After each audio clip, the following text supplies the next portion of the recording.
Vous est-il déjà arrivé de vous retrouver dans une situation délicate où quelqu'un vous manquait publiquement de respect? Peut-être s'agissait-il d'un commentaire sarcastique ou déplacé prononcé en présence d'autres personnes, ou encore d'une blague mal choisie qui vous a laissé un sentiment de gêne ou d'humiliation.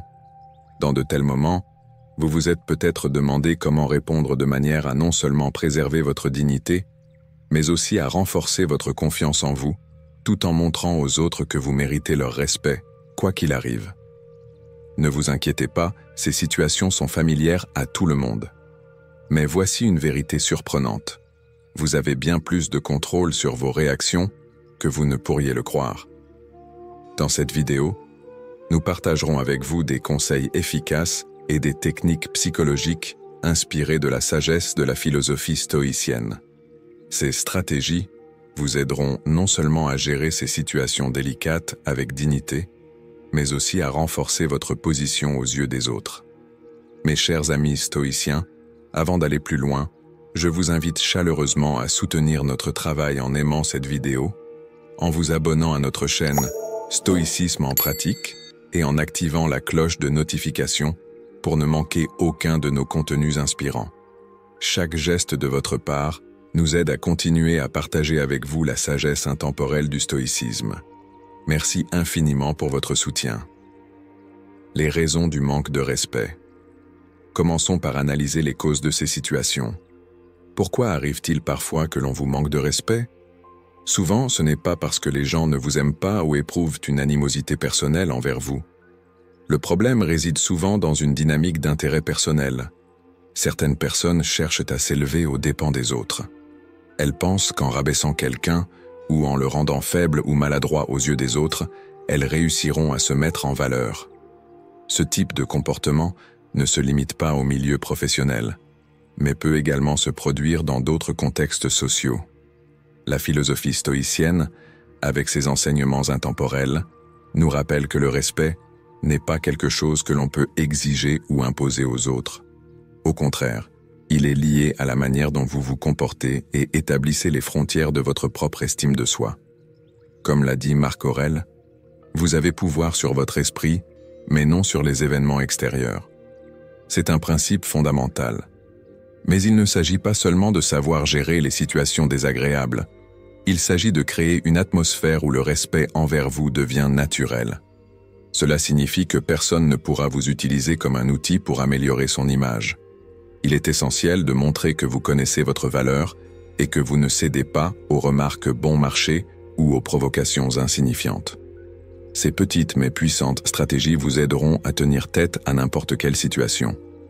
Si vous vous êtes déjà senti vulnérable ou dévalorisé, vous pouvez transformer ces sentiments en calme et en un contrôle inébranlable de vous-même. Passons maintenant à des solutions pratiques pour faire face au manque de respect avec grâce et force. Premier conseil. La première impression compte. La première impression est la base sur laquelle les autres construisent leur perception de vous. Fait intéressant, cette impression dépend bien plus de la façon dont vous vous comportez que de ce que vous dites. Imaginez une situation lors d'un événement professionnel. Quelqu'un entre dans la salle, vous remarque, et se dirige vers vous avec une main tendue pour une poignée de main. Si vous répondez avec hésitation, indifférence ou un manque de confiance, cela enverra un message immédiat et durable. Il est important de comprendre que même de petits gestes, apparemment insignifiants, contribuent à former l'opinion des autres sur vous. Les stoïciens comprenaient parfaitement l'importance du comportement et de la présentation de soi. De simples actions comme se lever, établir un contact visuel lors d'un salut et offrir une poignée de main ferme ne sont pas seulement des marques de respect envers les autres. Elles démontrent aussi votre reconnaissance de leur importance.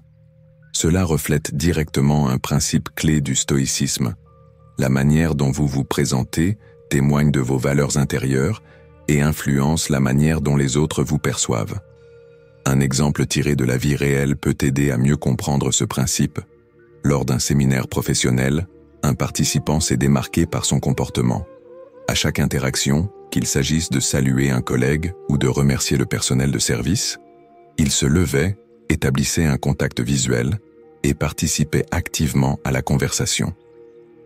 Cela ne semblait pas forcé, mais laissait une impression indélébile. On le respectait pour son authenticité et sa confiance, qui se manifestait dans chaque geste. Les gens se souvenaient de lui, non seulement pour ses paroles, mais aussi pour la manière dont il interagissait avec les autres. En revanche, un autre participant, bien qu'éloquent et compétent, restait assis pour saluer ou remercier. Même si cela semblait être une habitude plutôt qu'un choix délibéré, les autres le prenaient moins au sérieux. Cela souligne une vérité essentielle. Se lever pour saluer quelqu'un n'est pas seulement un geste de politesse, mais aussi un moyen de montrer du respect pour les autres et de la confiance en soi. La philosophie stoïcienne nous enseigne une leçon importante. Se concentrer sur ce qui est sous notre contrôle. Vos gestes et votre manière d'interagir avec les autres sont entièrement entre vos mains. Ces petites actions, bien qu'apparemment insignifiantes, peuvent avoir un impact considérable. Pour appliquer ce principe dans votre vie, commencez par des choses simples. Lorsque vous rencontrez quelqu'un, que ce soit au bureau, dans un café ou même lors d'un appel vidéo, essayez d'être pleinement engagé. Établissez un contact visuel et montrez votre confiance à travers votre langage corporel. Ces gestes ne se contentent pas de susciter le respect. Ils reflètent également votre force intérieure, un principe fondamental du stoïcisme. Rappelez-vous que la première impression ne se limite pas à l'apparence extérieure, mais inclut également la démonstration de votre confiance, de votre respect de vous-même et du respect que vous témoignez aux autres. C'est là l'essence du stoïcisme. Vivre de manière consciente, accorder de l'importance aux détails et laisser vos actions parler pour vous. Ainsi, la prochaine fois que vous rencontrerez quelqu'un, levez-vous, regardez-le dans les yeux et laissez vos gestes refléter qui vous êtes réellement. Deuxième conseil, comment gérer les interruptions? Être interrompu pendant que vous parlez, surtout en public, peut être une expérience désagréable. Vous essayez d'exprimer votre point de vue, mais quelqu'un intervient soudainement et détourne l'attention. La réaction naturelle dans ce genre de situation est souvent l'irritation, voire une réponse brusque. Cependant, ce type de réaction ne fait qu'aggraver la situation et peut vous faire paraître moins maître de vous-même. Que faire alors? La philosophie stoïcienne propose une approche basée sur le calme et la maîtrise de soi. La véritable force ne réside pas dans le contrôle des autres, mais dans le contrôle de vos propres réactions. Plutôt que de répondre de manière impulsive, essayez de faire une pause. Regardez calmement la personne qui vous a interrompu. Ce moment de silence envoie un message plus puissant que les mots. Leur comportement était déplacé et vous êtes prêt à défendre votre droit à la parole sans agressivité. Ce type d'attitude ne démontre pas seulement votre confiance en vous, il incite également votre interlocuteur à réfléchir à son comportement. Imaginez une situation lors d'une réunion professionnelle. Vous êtes en train d'exposer votre point de vue et quelqu'un vous coupe la parole. Au lieu d'entrer dans une dispute ou d'élever la voix, arrêtez-vous, regardez la personne avec calme et assurance et attendez qu'elle termine. Une fois qu'elle s'est tue, reprenez tranquillement votre discours à l'endroit où vous aviez été interrompu. Permettez-moi de terminer ma pensée. Ce geste montre que vous gardez le contrôle de la situation et que vous vous respectez sans provoquer de conflit. Une telle réaction fonctionne non seulement lors de réunions professionnelles, mais aussi dans tout autre type de groupe. En restant calme, vous attirez naturellement l'attention et votre comportement devient un exemple de confiance en soi. Vous n'avez pas besoin de hausser la voix pour vous faire entendre. Un exemple parlant peut être trouvé dans la vie quotidienne. Imaginez un dîner en famille, où l'un des convives commence à interrompre une personne qui parle. Plutôt que de céder à l'agacement ou à la dispute, il suffit de marquer une pause, de regarder l'interrupteur avec compréhension, mais sans jugement, et de lui laisser le temps de réaliser ses actions. Ce silence, chargé de signification, inspire souvent plus de respect que n'importe quel mot. Le stoïcisme nous rappelle que permettre aux autres de dicter vos émotions revient à leur céder votre pouvoir. À la place, utilisez le calme et la confiance pour montrer que vous gardez la situation en main. Une phrase simple comme « Permettez-moi de terminer et ensuite nous discuterons de votre point de vue » non seulement vous redonne le contrôle de la conversation, mais renforce également le respect dans l'échange. L'objectif n'est pas de mettre la personne dans une situation embarrassante, mais de lui faire comprendre que le respect dans la communication est la base de tout dialogue. Une réaction calme mais assurée ne nécessite ni agressivité ni pression. Au contraire, elle souligne votre maturité et votre capacité à gérer même les situations complexes. Lorsque vous montrez un tel comportement, vous inspirez les autres à réfléchir à leurs propres attitudes. La prochaine fois que quelqu'un vous interrompt, rappelez-vous que votre force réside dans votre calme. Restez ferme, conservez votre confiance et montrez que vos paroles méritent d'être écoutées.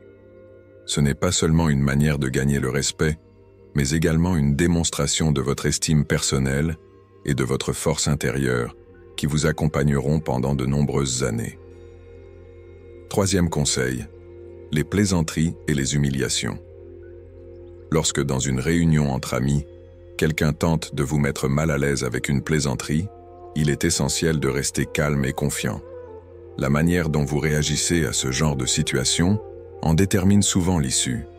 C'est précisément dans ces moments que la philosophie stoïcienne devient un outil puissant pour maîtriser vos émotions et votre comportement.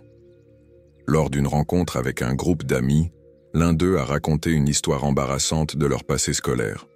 Au lieu de céder à l'embarras, la personne visée a répondu avec calme « Je n'ai pas bien entendu, peux-tu répéter ?» Ce ton imperturbable et légèrement curieux a non seulement réduit l'impact de la plaisanterie, mais a également plongé le narrateur dans l'embarras. Son sourire s'est effacé, le rire général s'est estompé, et le narrateur s'est senti mal à l'aise. Sa tentative de rabaisser la personne concernée a échoué, tandis que cette dernière a préservé sa dignité sans recourir à l'agressivité ni à une contre-attaque. Cet exemple illustre une leçon précieuse. Rester calme et maîtrisé démontre non seulement votre force, mais remet également en question le comportement de la personne qui a tenté de vous ridiculiser. C'est un principe clé de la philosophie stoïcienne. Au lieu de permettre à des provocations mineures d'affecter vos émotions, vous prenez le contrôle de la situation tout en maintenant votre harmonie intérieure. Comment appliquer ce principe? Prenez une pause avant de réagir. Ne vous précipitez pas pour répondre. Une respiration profonde vous permettra de réfléchir à vos actions. Utilisez le silence comme un outil. Il crée un espace qui pousse l'autre personne à réfléchir sur son comportement. Répondez avec calme et assurance. Une simple demande, telle que « Pourrais-tu répéter la blague ?» ou « Peux-tu préciser ce que tu voulais dire ?» peut avoir un effet plus puissant qu'un débat ou une indignation ouverte. Le stoïcisme enseigne que la véritable force réside dans la capacité à conserver son sang-froid, même dans les situations gênantes. Vos réactions reflètent votre caractère et vos valeurs intérieures. Quand vous choisissez le calme au lieu de la colère ou du ressentiment, vous gagnez le respect des autres et renforcez votre position. Si quelqu'un tente de vous ridiculiser en public, gardez confiance en vous et rappelez-vous que votre force réside dans votre réaction, pas dans la provocation. Quatrième conseil. Répondre par une question. Lorsqu'une personne essaie délibérément de vous provoquer ou de vous blesser, au lieu d'entrer en conflit, vous pouvez utiliser une technique psychologique efficace. Posez une question inattendue. Cette approche non seulement désamorce la tension, mais vous permet aussi de garder le contrôle de la situation tout en restant calme. Imaginez une situation. Lors d'un dîner en famille, quelqu'un fait un commentaire sarcastique sur vos échecs passés. Un commentaire qui pourrait déstabiliser même une personne très posée. Tous les regards se tournent vers vous et une attente tendue plane dans l'air, guettant votre réaction. À cet instant, au lieu de vous défendre ou de chercher à vous justifier, vous posez calmement une question, par exemple « Au fait, quelqu'un connaît un bon restaurant dans le coin? J'aimerais y aller demain. » Cette réponse inattendue désarçonne le provocateur qui ne sait pas comment poursuivre. L'attention du groupe se détourne de l'attaque pour se concentrer sur un sujet neutre. Vous montrez ainsi que la situation ne peut ébranler votre calme. Pourquoi cette méthode fonctionne-t-elle? Détournement de l'attention. Une question sans rapport avec le conflit perturbe l'élan de votre interlocuteur et l'empêche de continuer son attaque. Contrôle émotionnel. En évitant de vous engager dans le conflit, vous maintenez votre calme et démontrez que vous êtes difficile à déstabiliser. Manifestation de confiance. Une réaction calme et assurée souligne votre force intérieure et votre capacité à gérer la situation. Cette approche est basée sur un principe stoïcien clé. Contrôlez vos réactions plutôt que les événements. Comme le disait Épictète, « Ce qui compte, ce n'est pas ce qui vous arrive, mais la manière dont vous y réagissez. » La puissance de cette technique réside dans sa simplicité. Elle redéfinit la dynamique de l'interaction, transforme la tension en légèreté et affirme subtilement votre maîtrise de vous-même. L'efficacité de cette technique dépend de la manière dont vous l'appliquez naturellement. Par exemple, dans une situation avec une remarque lors d'un dîner, on pourrait demander « Est-ce que quelqu'un sait quel temps il fera demain ? Je pense aller me promener. » Cette question sonne naturellement et ne donne pas l'impression d'être artificielle. De telles actions simples montrent que vous avez non seulement le contrôle sur vous-même, mais que vous ne laissez pas les autres manipuler vos émotions. C'est l'une des principales leçons du stoïcisme. Vous ne pouvez pas contrôler les paroles ou les actions des autres, mais vous pouvez toujours contrôler votre réaction. Cette méthode aide non seulement à éviter le conflit, mais renforce également votre confiance intérieure. En refusant de vous laisser entraîner par des émotions négatives, vous montrez à vous-même et aux autres que vous gardez la situation sous contrôle. Lorsque les gens voient comment vous gérez calmement et avec retenue les provocations, ils commencent à vous respecter encore plus. Ce n'est pas simplement une tactique pour un moment précis, mais une manière de développer une résilience et une maturité à long terme. Marc Aurèle disait que la véritable force réside dans le maintien de la tranquillité d'esprit, indépendamment des circonstances extérieures. En suivant ce principe, vous apprendrez non seulement à surmonter les difficultés avec dignité, mais aussi à attirer le respect des autres dans toutes les situations. Quand partir est une force. Combien d'histoires vraies entend-on sur des personnes qui se sont éloignées ou même ont été rejetées? Ces situations sont courantes, que ce soit au travail, dans des cercles d'amis ou en famille. Parfois, le meilleur moyen de préserver sa dignité est de partir consciemment. La philosophie stoïcienne nous enseigne que le respect ne peut pas être exigé, il doit être mérité. En reconnaissant sa propre valeur, partir dans de telles situations n'est pas un signe de faiblesse, mais une démonstration de force et de la capacité à établir des limites. Prenons un exemple qui illustre ce principe. Un professionnel créatif a rejoint un grand projet, espérant y apporter une contribution significative. Cependant, au lieu de recevoir de la reconnaissance, il a été constamment confronté à des moqueries et à des critiques de la part de la direction. Ses idées étaient rejetées sans explication, ses efforts étaient ignorés et son avis à peine pris en compte lors des réunions. Son désarroi grandissait. Lors d'une réunion, sa proposition a de nouveau été ignorée.